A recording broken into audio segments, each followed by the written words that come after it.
What's going on YouTube? My name's Alex, this is Ask the Cheese Gaming. Welcome back to my new series I'm calling Part 3 of NetherRealm Studios, Bends the Knee. Again? Yes, again. In this week's episode, I guess we could actually call it this week's episode, we need to talk about Davidzov. Anybody have any idea who he is? Raise your hand. Anyway, in all seriousness, Davidzov is the CEO of Warner Discovery Media Group, which means that all the majority of the direction and the major decisions that NetherRealm Studio has to do and has to abide by and obey come from him or all of his affiliates. I mean, pretty much he's the one that says, what can and can't go. Starting to see where I'm going here? Well, Davidzov, not that long ago, had a earnings call, which was public record. And in this earnings call, he said that the most important generation is Gen Z. And all the other generations don't matter at all. If you're 25, or I should actually say 26 or older, guess what? You don't matter. 1, 2, 3. Hey, look, it's the worst fatality ever. As I was about to say, if you're of the age 26 or older, guess what? In his eyes, you don't matter. He's not interested in you. All the creative decisions of a lot of the major brands, such as this game, Mortal Kombat, or its newest game. Of course, this is actually Mortal Kombat 1. We'll call that one Mortal Kombat 12. Or a lot of the movies, or the things that are going on with, say, HBO, or some of the other, Warner games that are out there. They're all being done under the direction of, for Gen Z and younger, 25 and under. Because if you're older than 25, he doesn't care about you, he doesn't have any interest in you. Oh, wait a minute, hey look, guess what, that's me. So what does that tell me in plain English? It tells me that, people like me who grew up playing Mortal Kombat on the arcade, we're sitting there supporting this game all of our lives, pumping quarters into it when it first came out. We're there through the Midway days and everything else. Oh, sorry. Fuck off. You don't matter. We don't care. We're not interested in you. We just want Gen Z. We just want their credit card. We just want to build them with new fans. And why are they doing this? Well, they're doing it to try to change our culture, change our myth, flush these games with agenda so they could change the way that these people think, how they act, how they react, try to get their credit cards, build new fan base. But the people who have brought you here to where a lot of these games are now, oh, sorry, you don't matter, we don't care. As far as we care, you can go fall off a cliff somewhere. No interest in you. Oh, wow, he actually countered that. I should stop screwing around. Jeez, you're just going to throw me constantly, huh, SubZero? It's truly sad because, each NetherRealm game, and Mortal Kombat specifically, keeps just doubling down on the agenda that they're filling in all the games. It started kind of seeping into MKX, and then it got even more so with MK11, where it really went hog wild, and now in MK12, they've just gone total, redoubled their efforts. Oops.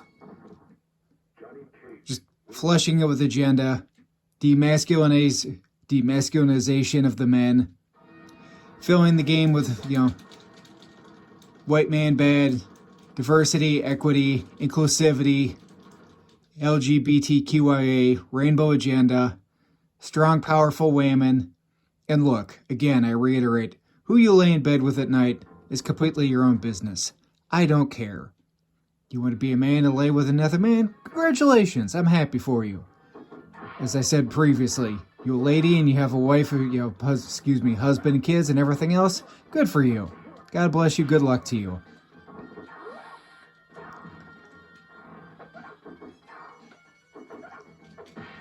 Hey, alright, we got him. But to have all this identity, alphabet, whatever you want to call it, politics, I don't want to be sitting here playing a fighting game, having all this crap in here. I play a fighting game to escape all that crap. Not be sitting there beating over the head constantly over and over again, telling me how wonderful women are and how I should be supportive and everything else of the LGBTQIA whatever alphabet agenda. And again, like I just said, who you lay in bed with at night, your own business, I'm perfectly okay with it. The problem is that whole movement and everything else has been used as a political hammer to beat us all over the head with and keep us divided and keep us fighting with each other. So, long story short, Warner Discovery Media gives the marching orders to Warner Games, who gives the marching orders to NetherRealm Studio, and then NetherRealm Studio says, oh, hey, cool, we can, fill our game with all this agenda and everything else. And guess what? One of the major button testers that works for NetherRealm Studios is a, part of that group, shall we say. 16-bit is a very devout, screams all the time how they're, part of the trans community and part of that everything else. And they say it all the time. Person will be sitting there during a, combat cast doing their lipstick and everything else. And it's like, really? Like, you're a button tester. Focus on the game, not on how good your makeup is or anything else, or about telling us how you're part of that community. Like, just why? Wow, Raiden, we're going to be like that. I was about to say. Hey, that time we got him. And it's just sad that this is the direction, and it comes way from the top. In fact, there's probably even people far, far higher up on the totem pole than Davidzov telling him. I've talked about that in part 1 with AT&T, and just how high up the totem pole it goes. But he said it in earning call, Gen Z doesn't matter. So, push all the agenda and everything else. Beat us over the head with a political hammer. Demasculinization. Alphabet community. Everything else. Oh, wow. We're just going to be like that, huh? Hey. Oh, my God. I actually got the first round on Kano. Hey, all right. Let's go. And again, I play these fighting games to escape all that, not get sitting there beaten over the head with it constantly. 16-bit, they're not a super high person in the totem pole, but they are one of the lead button testers for the game. They're one of the people that looks for the bugs and everything else in the game. Oh my God, Kano. Ooh, hey, we got him. Wow. Let's go. Cool. First time we actually beat Kano like that.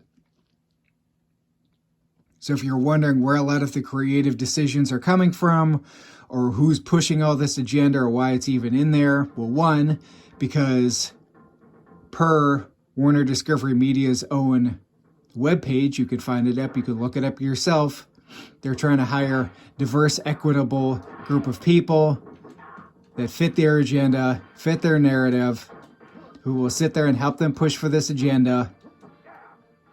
Sweep for the win. Beat us over the head with diverse, equity, inclusivity, LGBTQIA, alphabet agenda, full of rainbow, how white men are toxic, evil. We need to all be, supportive of them, supportive of the trans community. Again, I need to continue to reiterate, who you lay in bed with at night is your own business. I don't care. Not trying to sit here and be beat over the head with it constantly by the powers that be. Get it the hell out of a fighting game. But, okay, how do we go about it? What do we actually do about this situation? Well, simple. Boycott. Don't buy their games if you want to buy anything from them. Buy it secondhand. Oh, wow, you're just going to spam Kano balls, huh? Wow, it's just going to be like that. Boycott their games. Don't buy anything firsthand. Call it out when we see it.